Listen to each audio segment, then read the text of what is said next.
Hello everyone, welcome to Indian fitness culture channel. और जैसा आपको पता ही है कि हम फिजिकल गाइडेंस पे प्लेलिस्ट बना रहे हैं और उसी प्लेलिस्ट में ये हमारा वीडियो जो होने वाला है वो शॉर्ट पुट पे और हमारा हाइट, वेट, चेस्ट मेजरमेंट्स पे, और ये हमारा फाइनल वीडियो होगा।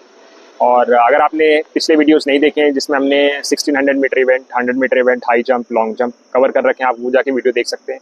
उससे पहले हमने वार्म अप पे, ब्रीदिंग टेक्निक पे, स्ट्राइड लेंथ पे, कूलिंग डाउन पे सारी वीडियोस बना रखी हैं। आप वो वीडियोस चेक कर सकते हैं, आपको लिंक डिस्क्रिप्शन में मिल जाएगा। तो शॉर्ट पुट में जो आपको जो बॉल का वेट होता है वो 7.25 kg होता है, और वो आपको जो डिस्टेंस फेंकना होता है वो अराउंड 14 फीट प्लस 9.16 इंचेस होता है। तो आप अप्रॉक्सीमेटली 15 फीट की प्रैक्टिस कर सकते हैं। और फीमेल के लिए कोई रिक्वायरमेंट नहीं होती शॉर्ट पुट की। तो बेसिकली जो शॉर्ट पुट का इवेंट है वो बहुत आसानी से सभी लोग क्लियर कर लेते हैं। मैंने दो फिजिकल दिए, CPO 2023 और 2024, जिसमें मैंने नहीं नोटिस किया कि कोई फेल किया है उस शॉर्ट पुट में। तो शॉर्ट पुट सभी क्लियर कर लेते हैं, तो आप इसमें बेसिकली रिलैक्स रह सकते हैं। और इसमें बस एक दो चीज़ों का जो आपको ध्यान रखना है वो ये है कि आपको जब बॉल फेंकते हैं तो उसके आगे आपकी एक लाइन ड्रॉ होती है। तो बॉल फेंकते समय आपको लाइन क्रॉस नहीं करनी। लेट्स से अगर आपने बॉल फेंक दी है उसको, तो आपको वो जो लाइन है वो क्रॉस नहीं करनी, कि कई बार वो लाइन क्रॉस कर दे तो वो फाउल हो जाता है। तो उस चीज़ का ध्यान रखना है। बेसिकली आपका जो एक बॉक्स टाइप में बना रहता है उस लाइन को आपको क्रॉस नहीं करनी, ना साइडवेज और ना आगे की तरफ। और जो आपको डिस्टेंस है वो आपको 15 फीट के अप्रॉक्स फेंकना होता है।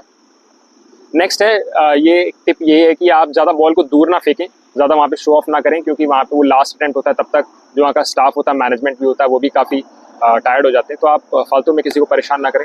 अपना जितना रिक्वायर्ड है, अगर 15 फीट की रिक्वायरमेंट है, बस आप उतना ही फेंकें कि आप उसको इजीली क्लियर कर पाएँ। क्योंकि अगर आप ज़्यादा दूर फेंकेंगे तो एक जाके वो बंदा वो बॉल लेके आएगा, फिर वो आपको रोल करके वापस करेगा, तो उसमें वो आपका डिले होता है टाइम। तो शॉर्ट पुट में इतना ही, आपको बड़े आराम से क्लियर हो जाता है। और नेक्स्ट है हमारा हाइट, वेट और चेस्ट मेजरमेंट। तो जो हाइट, वेट, चेस्ट मेजरमेंट है, मैं आपको बता देता हूँ कि नॉर्मल जो हाइट रिक्वायरमेंट होती है वो आपकी 170 सेंटीमीटर होती है।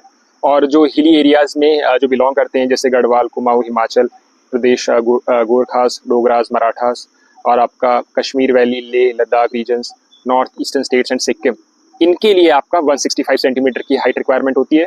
और जो कैंडिडेट्स ST कैटेगरी को बिलोंग करते हैं उनके लिए 162.5 कैटेगरी होती है।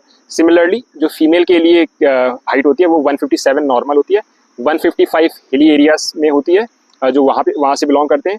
और जो शेड्यूल्ड ट्राइब कैटेगरी को बिलोंग करते हैं उनके लिए 154 सेंटीमीटर होती है। ये सारी इन्फॉर्मेशन मैं official notification that is CPO 2024 से कोट कर रहा हूँ। और ये जो आपका चेस्ट एक्सपेंशन है वो सिर्फ मेल के लिए रिक्वायरमेंट होती है। वो अनएक्सपैंडेड 80 सेंटीमीटर होनी चाहिए और एक्सपैंडेड 85। और जो कैंडिडेट्स ST कैटेगरी से बिलोंग करते हैं उनके लिए रिलैक्सेशन अनएक्सपैंडेड 77 सेंटीमीटर होनी चाहिए और एक्सपैंडेड 82 सेंटीमीटर होनी चाहिए। तो ये कुछ आपका बेसिकली हाइट और चेस्ट का एक पैरामीटर जो कि आपको मीट करना है, तो ये रहता है।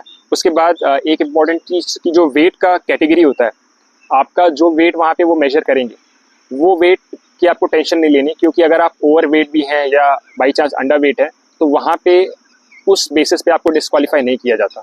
आपका जो वेट एक्चुअल में चेक होता है वो मेडिकल के टाइम चेक होता है। तो अगर आप ओवर वेट भी हैं या अंडर वेट हैं, उस केस में आप टेंशन ना लें, क्योंकि वहाँ पे उस वेट के बेसिस पे आपको रिजेक्ट नहीं किया जाएगा। वहाँ पे वो सिर्फ आपका वेट मेजर कर लेंगे कि फिजिकल के टाइम पे आपका वेट इतना था।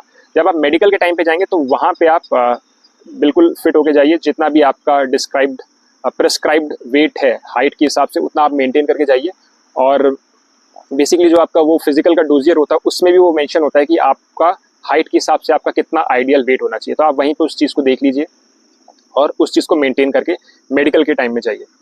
और जो लास्ट चीज़ मैं आपको रिकमेंड करना चाहूँगा कि अगर आपका जो फिजिकल है, अगर आप बॉर्डर लाइन केस भी, अगर आपका जो 1600 मीटर इवेंट है वो अगर आपका लेट से कि आपका 630 मिनट या 630 मिनट प्लस आ रहा है, 7 मिनट के आसपास आ रहा है, तो आपको स्टिल आपको फिजिकल देने जाना चाहिए। क्योंकि अगर आप फिजिकल देने जाओगे तो ऐसा, मैं जब एकेडमी में था तो मैंने देखा था कि उनका लेट से उनका गिटोरनी सेंटर पड़ा, और बेसिकली हम ग्राउंड में प्रैक्टिस करते हैं, तो रोड जो रनिंग होती है वो कंपैरेटिवली ईजी होती है। तो अगर आप जाते हो तो आपके चांसेस रहते हैं कि आप जब रोड रनिंग करोगे तो वहाँ पे आपका टाइम बेटर होगा।